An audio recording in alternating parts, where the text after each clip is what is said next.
Бөлшектер және оны салыстыру тақырыбы. Алғашқы есебіміз төмендегілердің қайсысы басқаларынан ең үлкен. Біздің жағдайда міне жауаптар берілген. Бұл есептер шығару үшін алдымен екіден өзара жарыстырамыз. Қайсысы үлкен болады, соны таңдаймыз да кішісін сызбаймыз. Бірінші 3-тен 2 мен 4-тен 1 салыстырайық. Салыстыруды үйреттік. 3-ті 1-ге көйтеміз. 3, 4-ті 2-ге көйтеміз. 8. 8 үлкен бе, 3 үлкен бе? 8 үлкен. Сондықтан 3-тен 2 жеңіске жетеді. Бір жауабын сызбаймыз. Келесі с мен д-ны салыстырайық. 18-ден 11 және 9-дан 5. Мына жерде қараңызшы, мына жерде 18, мына жерде 9. Яғни біз мынаны 2 еселесек, бөлімінде алымына 2 көйтсек, бізде мына жерде 18-ден 10 деген бөлшек шығады. 18-ден 11, 18-ден 10. Бөлімдері екеуінде де тең, сондықтан алымдардан назарда ұстақ болады. Мына жақта 11, мына жақта 10. Қайсысы үлкен? 11 үлкен. Сондықтан бізде 18-де 11 үлкен болады. С үлкен, ал д-ны алып тастаймыз. Қараңыз, бір алманы 18 бөлікке бөлдік. Сізге 10 бөлігін берсек көп жейсіз бе, немесе 11 бөлігін берсек көп жейсіз бе, қайсысын таңдайсыз? Әрине 11 бөлігін. Сол себепті с жеңіп кетті. Енді біз мына екеуін салыстырайық. 18-ден 11 мен 36-дан 7-ні. Мына жерде 36, мына жерде 18. 18 36-дан 2 есе кіші. Сондықтан біз 18-де 2-ге көйтейік. Сәйкесінше алымында 11-де 2 көйтеміз. Бізде болады сонда 36, 22. 36-дан 22 үлкен бе, 36-дан 7 үлкен бе? Екеуінде де бөлімдер өзара тең, тек алымдан салыстырамыз. 22, 7. 22 көп, сондықтан бізде 36-дан 7 деген жауап кетіп қалды.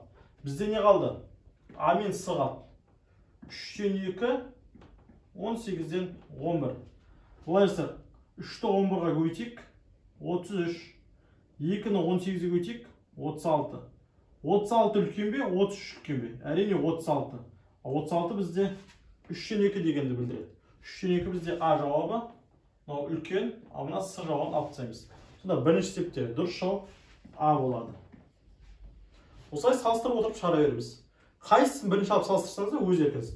С мен Е-ні салыстырасыз ба, Б мен С-ны, А мен С-ны салыстырасыз ба, бәрібір. Ең бастысы жеңіліп қалғандарды сызып бересіз. Номер 2 есеп. Төменде берілген сандарды кем ретімен орналастырыңыз. Кем ретімен дегеніміз не? Ең бірінші үлкен сан, одан кейін одан кіші сан, одан кейін ең кіші сан орналасады. Енді мына сандар назар аударайық. 5,4-тен 3, 3,6-тан 5, 4,8-ден 7. Мына бүтіндерін назар аударайық. 5,3, 3,4. Яғни нақты бүтіндер берілген. Енді бөлшектерге назар аударайық. 4-тен 3, 6-тан 5, 8-ден 7. Мынаның барлығы да дұрыс бөлшек. Яғни алымы бөлімнен кіші болып тұр. Егер бөлімі алымынан кіші болса, онда ол бұрыс бөлшек болады. Яғни алымы үлкен болып кетіп жатса, онда бұрыс бөлшек болып қайта дұрыстайтын еді. Мына жерде бүтіннен кейінгі сандардың барлығы дұрыс бөлшек болып тұр. Сондықтан тек бүтінін алып салыстырсақ жеткілікті. 5, 3, 4, ең үлкені 5, бірінші орында.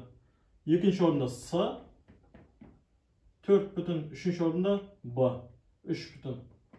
Яғни бізде А, С, Б деген нұсқа болу керек. А, С, Б. Бізде Д нұсқасында орналасқан екен жауабымыз. Үшінші есеп, сәулетте 500 теңге ақшасы болды. Ол 230 теңгесіне дәптер мен қалам сатып алды. Ода ақшасын қанша бөлігі қалды? Алдымен біз қанша ақша қалғанын табайық. 500 теңге болды, 230 теңгесін жаратты. Қанша қалды? Ол үшін 500-ден азайтамыз 230. 0-ден 0 іздесақ 0, 0-ден 3 азайтылмайды, қарсы сұраймыз. 10-нан 3 іздесақ 7, 5-іміз 4 тоқпап, 4-тен 2 азайтсақ 270. Яғни сәулетте 270 ақшасы қалды. Енді бізге бөлікті сұрап тұр. Бөлікті жазған кезде бөлшекті жазамыз. Бөлшектің астына барлығын жазамыз. Осы есепке қатысып отырған барлығы қанша теңге бар соны. Ал үстіне бізге керегін жазамыз. Керегі әр кезде әртүрлі болады. Сұраққа назар аударамыз. Мысалы, біздің жағдайда барлығы қанша теңге бар? 500 теңге бар. Бөлшектің бөліміне 500 жазамыз. Ал бөлшектің алымына керегін жазамыз. Бізге керегі қанша теңге? Мына 230 теңге ме? Әлде мына 270 теңге ме? Бізде қалған ақша 270, жұмсаған ақша 230. Ал сұрап тұр, қанша бөлігі қалды дейді. Яғни бізге қалған ақшасы керек. Қалған ақша 270, сол себепті біз керегіне 270 теңге жазамыз. Енді екеуін де қысқартуымыз болады 10-ға. 500'ді 10-ға бөлсек 50, 270-ді 10-ға бөлсек 27. Сонда болады 50-ден 27. Сәулетте өзіндегі ақшасының 50-ден 27 бөлігі қалған екен. 50-ден 27 бізде Б жауабында орналасқан. Төртінші есеп, төмендегі сандарды кем ретімен орналастыру. Ол үшін жеке-жеке салыстырамыз. Және ең үлкені бірінші, одан кейін ортаншысы, ең сонда кішісі тұрады. Бірінші x пен y салыстырайық. Біз істейміз, қарама-қарсы сандарды өзара көбейтеміз. 19 4-ке өтеміз. 4 9 өтсек 36, 6-сын жазам 3 ойда, 4-ті 1 өтсек 4, ойдағы 3 пен 7. Мына 76. Енді 27-ші өтеміз. 7-ші өтсек 21, 1-ін жазам 2 ойда, 2-ші өтсек 6, ойдағы 2 мен 8. 81. Мына жақта 81, мына жақта 76. Қайсы үлкен? 81 үлкен, сондықтан мына екі бөлшектің ішінде бізде жеңіске жеткен x 19-дан 3 деген. Енді x-ті z-пен салыстырайық. Қайсы үлкен екен білу үшін? 19-дан 3 және 32-ден 5. 19 5-ке өтейік. 5 9 өтсек 45, 5-ін жазам 4 ойда, 5-ті 1 өтсек 5, ойдағы 4 пен 9. 95 болады мына көбейткенде. Келесі 3 пен 32-ні өтеміз. 3-ті өтсек 6, 3-ті өтсек 9, 96 болады. Қайсы үлкен? 95 пе 96? Әрине 96 үлкен. Яғни x пен y салыстырғанда x үлкен болды, x пен z салыстырғанда x үлкен болды. Яғни осы сандар ішіндегі ең үлкені ол x. Яғни бізде біріншісінде x тұру. Яғни ол a немесе b болуы мүмкін. Мына s, d, e деген жауаптар кетіп қалады. Енді бізге y пен z салыстыру ғана қалды. 27-ден 4 ол y, 32-ден 5 ол z. 27-ні 5-ке өтеміз. 5 7 өтсек 35, 5-ін жазам 3 ойда, 5-ке өтсек 10, ойдағы 3 пен 13, 135 шықты. Мына екі саны көбейтінсе 135 өтті. Келесі 32-ні 4-ке өтеміз. 4-ке өтсек 8, 4-ке өтсек 12, 128 шықты. 128 үлкен ме, 135 үлкен ме? Әрине 135 үлкен. Ал 32-ден 5 дегеніміз ол z. Яғни y пен z салыстырған z үлкен болды. Келесі бізде z болып, ең кішісі y. Сонда дұрыс жауабы b болады. Бесінші есеп. Бізде класста барлығы 27 оқушы бар. Олардың 12-сі Барселона футбол клубына жанкүйер. Ал қалғаны Реал Мадридке жанкүйер. Енді сұрайды, Барселона футбол клубының жанкүйерлері Реалдың жанкүйерлерінің қандай бөлігін құрайды? Бірінші біз білсек, Реал Мадридке қанша адам жанкүйер соны табайық. Барлық оқушыдан азайтамыз 12-ні. 7-ден 2 сызсақ 5, 2-ден 1 сызсақ 1. Сонда қалғаны 15-ке тиін. Яғни 15 оқушы Реал Мадридке болса. Барса Реалдың қандай бөлігін құрайды дегендіктен бізде Реал негізгі. Ол бізде бөлшектің бөлімінде тұрады. Алдында Барса тұрады. Ма? Енді қараңыз. Барселонада қанша адам болса 12 адам жанкүйер. А Реал Мадридке 15 адам. Сонда Барселона Реал Мадридтің 15-тен 12 бөлігі құрайды екен. Ол бізде С жауабында орналасқан. Енді қараңызшы. Реал футбол клубын алайық, 15 адам бар. Реал футбол клубының жанкүйерлерінің қанша бөлігі Барселонаға жанкүйер деп тұр ғой. Міне Реалдың 15-тен 12 бөлігі, яғни мына санды көбейтеміз 15-тен 12-ге. 15 асы көрмей тұрған бір бар, 15 пен 15 қысқарады, 1, 1, 12-ні 1-ге өтсек 12, 1-ді 1-ге өтсек 1, 12-ні 1-ге өтсек 12. Яғни 12 шықты. 12 кім ол? Барселона саны. Барселонаға жанкүйерлердің саны, міне 12, ол Реалға жанкүйерлердің санының 15-тен 12 бөлігі құрды. Реалға жанкүйерлер 15 қой, осының 15-тен 12 бөлігін тапсақ, Барселона жанкүйерлері шығады. Немесе мына есеп сәл түсініксіз болып тұрса, сіз әр жауапты алып тексересіз ғой. Ол үшін бірінші сұрақ, Реалдың қандай бөлігін құрайды дегенде, Реал негізгі. Осы 15 деген санды аламыз да, осының бөлігін табамыз. 15-тен 27-тен 3 бөлігін, 15-тен 12-ден 15 бөлігін, 15-тен 27-тен 15 бөлігін, 15-тен 27-тен 12 бөлігін, 15-тен 15-тен 12 бөлігін табасыз. Сізде жауап 12 шыққанша. Себебі Барселона ең басында ескертіп қойды, 12 адам болса. Сіз бұл есеп шығара алдыңыз ба? Бұл есеп сізге қиындық тудырды ма? Мынаны мұқият қарап алыңыз, себебі бұл нешта келетін есептердің қатарында. алтыншы есеп, ұзындығы 1026 метр болатын лентаны 18 рет кесу арқылы тең бөліктерге бөлді. Әр бөліктің ұзындығын табыңыз, яғни бір бөліктің ұзындығын табу. Мынау біздің лентамыз. Осында ұзын лента бар. Осында 1, 2, 3, 4, 5 деп осылай істеді. 18 рет кескен. Енді қараңыз.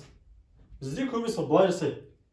1026-ны 18 рет кесті. Онда мен 1026-ны 18-ге бөлемін дейді. 5-тен береді, 5-8-ге өтсек. 40, 0-ін жазам 4 ойда, 5-ті 1-ге өтсек 5, ойда бөлмен 9. 2-ден 0 жасақ 2, 10-нан 9 жасақ 1. 6 түседі. 7-ден береміз, 7-ні 8-ге өтеміз. 56, 6 жазам 5 ойда, 7-ні 1-ге өтеміз 7, ойда 5-пен 12. Азайтамыз 0 дейді, 57 метр сыны беріліп кетеді. Егер сізде сыны белгілеген болсаңыз, өкінішке қарай қателесіп кеттіңіз. Себебі оны басқаша шығарады. Қараңызшы, мынау сізде бір кішкентай ағаш болсын. Сіз бұны бір рет кессеңіз, қанша бөлік аласыз? Бір бөлік аласыз ба? Бұлай бір рет кестік. Бізде қанша бөлік пайда болды? 2 бөлік пайда болды. 1, 2. Егер біз осындай ағашты 2 рет кессекші, 1 кестік, 2 кестік. Бізде қанша бөлік пайда болды?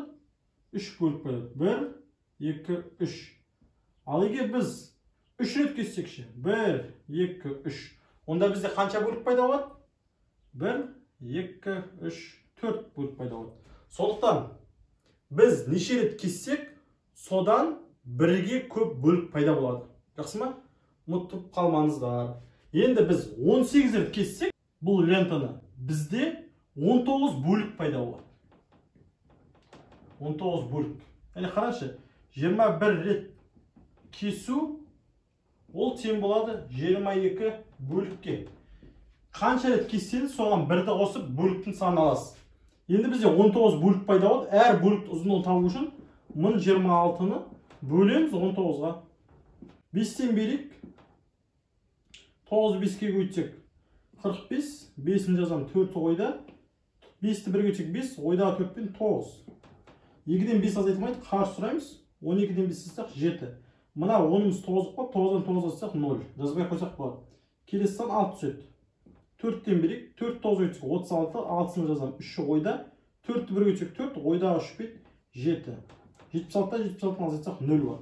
Сонда әр бөліктің ұзындығы 54 метрге тең екен. Ал 54 метр бізде Д жауабында орналасқан. Сіз бұл есепті қалай шығардыңыз? Сізде де 54 метр шықты ма, әлде 57 метр шықты ма? Жетінші есеп. Бірінші бала 5 минутта 17 есеп шығарады. Екінші бала 4 минутта 15 есеп шығарады. Балалардың қайсысы тез есеп шығарады? Бұл үшін істейміз, әр баланың 1 минутта қанша есеп шығаратынын табайық. Мына бала 5 минутта 17 есеп шығарса, бұл бала 1 минутта қанша есеп шығаратынын табу үшін 17-ні 5-ке бөлеміз. Ал мына жақта екінші баланың 1 минутта қанша есеп шығаратынын білу үшін 15-ті 4-ке бөлеміз. Енді қараңыз, осында 2 бөлшек шықты. Бөлшек салыстыру үшін істейміз. 5-ті 15-ке өтеміз. 5-ті 5-ке өтсек 25, 5-ін жазам 2 ойда. 5-ті 1-ге өтсек 5, ойда 2 мен 7. Маңын өтсек 75 болады. Келесі 17-ні 4-ке өтеміз. 4 7 өтсек 28, 8-ін жазам 2 ойда. 4-ті 1-ге өтсек 4, ойда 2 мен 6. 68. Енді қараңыз, мына жақта 68, мына жақта 75. Қайсысы үлкен? 76 үлкен. Ал ол бізде екінші оқушы. Екінші оқушы бұл нұсқада орналасқан. 8-ші есеп. Талғат 3 жаста болғанда Жасұлан туылды. Қазір Жасұлан 9-да. Ендеше Талғаттың Жасұланның жасына қатынасын табыңыз. Мына жерден қараңызшы. Талғат үлкен Жасұланнан. 3 жасқа үлкен. Талғат 3-те болғанда Жасұлан енді дүниеге келіп жатыр. Кім үлкен? Талғат үлкен. Енді сізге Талғаттың Жасұланға жасына қатынасын табыңыз дейді. Талғаттың жасы үлкен болады, Жасұлан үлкен. Яғни мына жерде екеуінің қатынасы қандай бөлшек болу керек?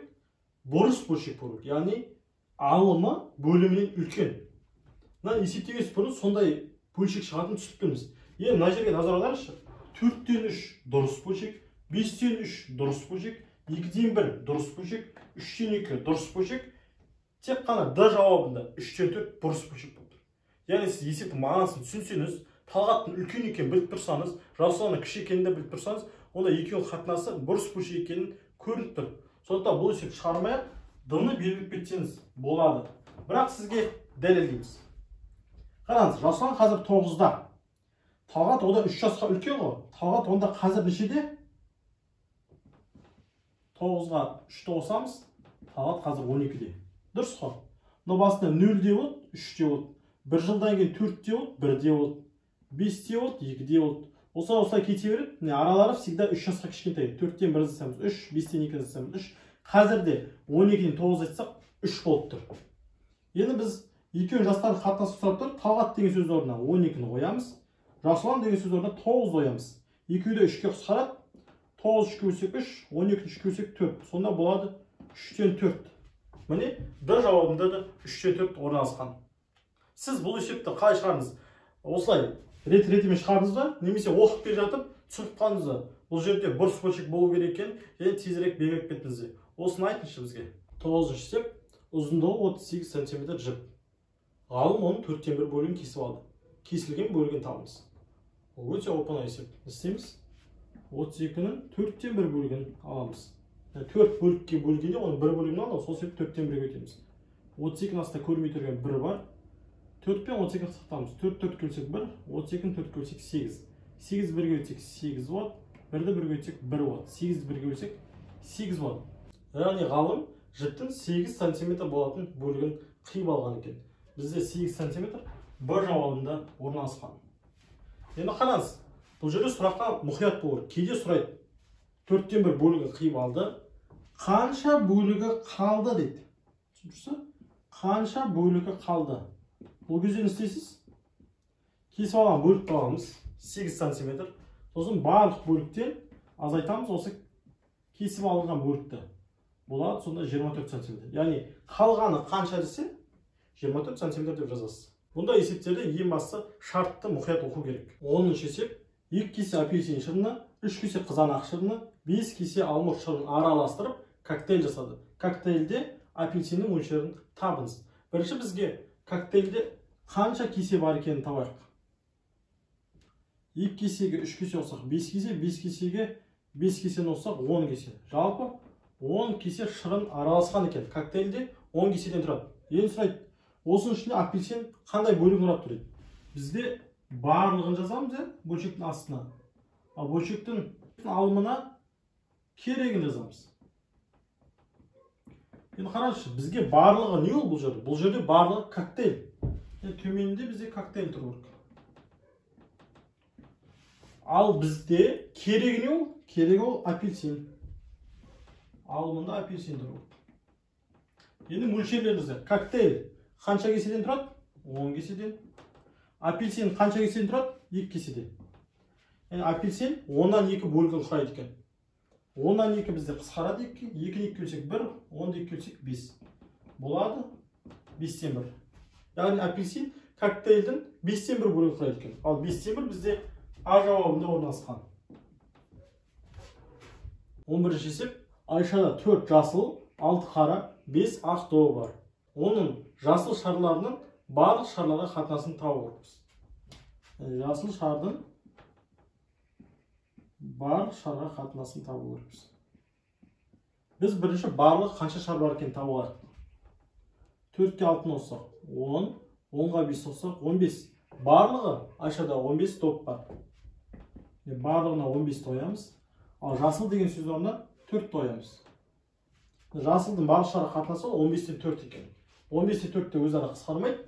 Сондықтан 15-тен 4-те жауаптың ішінен іздейміз. Ол бізде С жауабында орналасқан. 12-ші есеп. Тауардың қоймадағы көтерме бағасы 5500 теңге. Дүкеннің оларға қосатын бағасы 10-нан 3 бөлігіне тең. Дүкенде тауар қанша теңге тұрады? Енді қараңыз.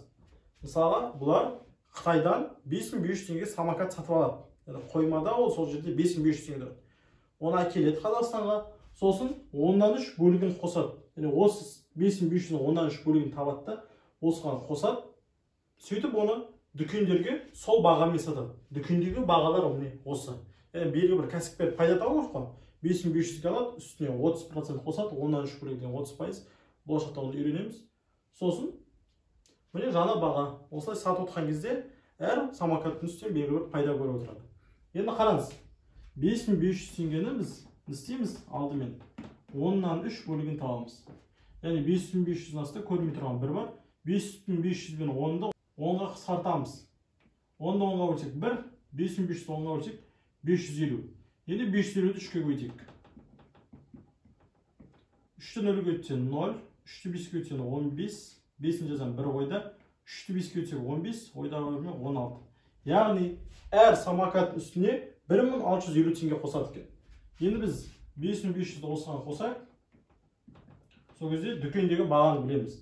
0-ге 0 қоссақ 0, 5-ке 0 қоссақ 5, 6-ға 5 қоссақ 11, 1-ін жазам 1 ойда, 1-ге 5 қоссақ 6, ойдағы өрме 7.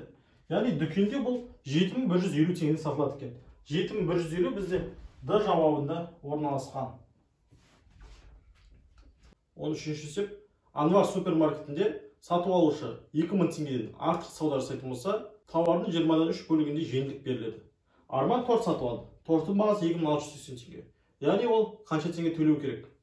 Бізде 2000 теңгеден артық сауда жасалса деген шарт бар. 2680, 2000 теңгеден артық. Сондықтан біз 2680-нің жеңілдікке сәйкес 20-дан 3 бөлігін табамыз.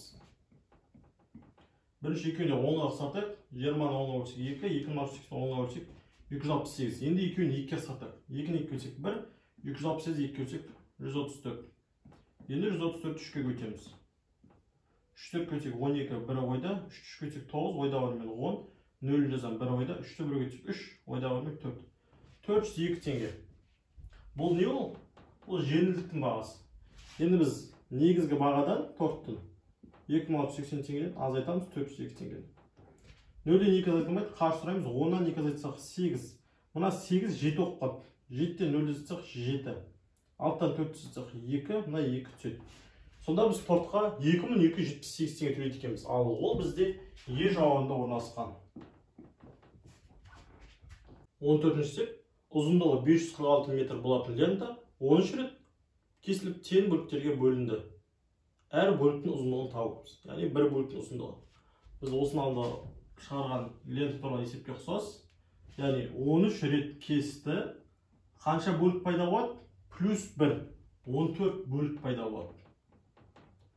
Мына лента 14 бөліктен құралған. Енді істейміз. Барлық ұзындықты бөлеміз 14 бөлікке. 3-тен берейік. 3-4 көтсек 12, 2 жазам 1 ойда. 3-ті 1 көтсек 3, ойда бар мен 4. Ал айтамыз 4-тен 2 жазсақ 2, 5-тен 4 жазсақ 1. 6 түседі. Еніншеден береміз. 9-дан берейік. 9 4 көтсек 36, 6-сын жазсақ 3 ойда. 9 1 көтсек 9, ойда 3 пен 12. 26, 20 жазсақ 0 қалады. Яғни әр бөліктің ұзындығы 39 метрге тең екен. 39 метр бізде А жауабында орналасқан. Ойлаймын, сізді бірден 546-ны 13-ке бөліп жіберген жоқ деп. Егер олай шарт қойған болсаңыз, ол әлбетте қате болады. 15-ші есеп. Марафон 84 км құрайды. Егер велосипедші тұрақты 28 км жылдамдықпен айдаса, онда жартылай марафонды өту үшін қанша уақыт кетеді? Толық марафон 84 км, ал жартылай марафон жартысына тең. Яғни істейміз, 84-ті 2-ке бөлеміз. 4-тен береміз, 8, 0, 4 түседі, 2-ден береміз. Яғни 42 км жүрген деп жатыр. Бізде уақытты формуласы қалай? Т тең болады, S бөлінген болады. Яғни біз жүріп өткен уақытты табу үшін жүріп өткен жолды, сол жолды қандай жылдамдықпен жүрді, соған бөлеміз. Мына S ол жол, V ол жылдамдық, Т ол уақыт. Бұны сіздерге мектепте де үйретті. Дұрыс па? Т тең болады, S бөлінген болады. Енді шығарайық. Т тең болады. S орнына біз 84-ті емес, 42-ні аламыз. Себебі жартылай марафон. Ал жылдамдық орнына мына 28-ді алайық. Екеуін де қысқартайық. Мысалға бұлар 14-ке қысқарады. Мына 14-ке бөлсек 3, мына 14-ке бөлсек 2. 2-ден 3 шығады, немесе 1,2-ден 1 сағат. Бұл не деген сөз? 1 сағат және 2-ден 1 сағат. 2-ден 1 сағатты біз минутқа айналдырайық. 1 сағат көбейту 2-ден 1 тұрайыз. Ал мына сағат деген сөз орнына 60 минут деп жазамыз. 2 мен 60 сағат 1, 30. Сонда бұл 1 сағат 30 минутқа тең екен. 1,2-ден 1 сағат дейміз. 1,5 сағат қой. 1,5 сағат ол 1 сағат 30 минутқа тең. 1 сағат 30 минут бізде жауаптардың ішінде Е нұсқасында орналасқан екен. Сіз бұл есеп шығара алдыңыз ба?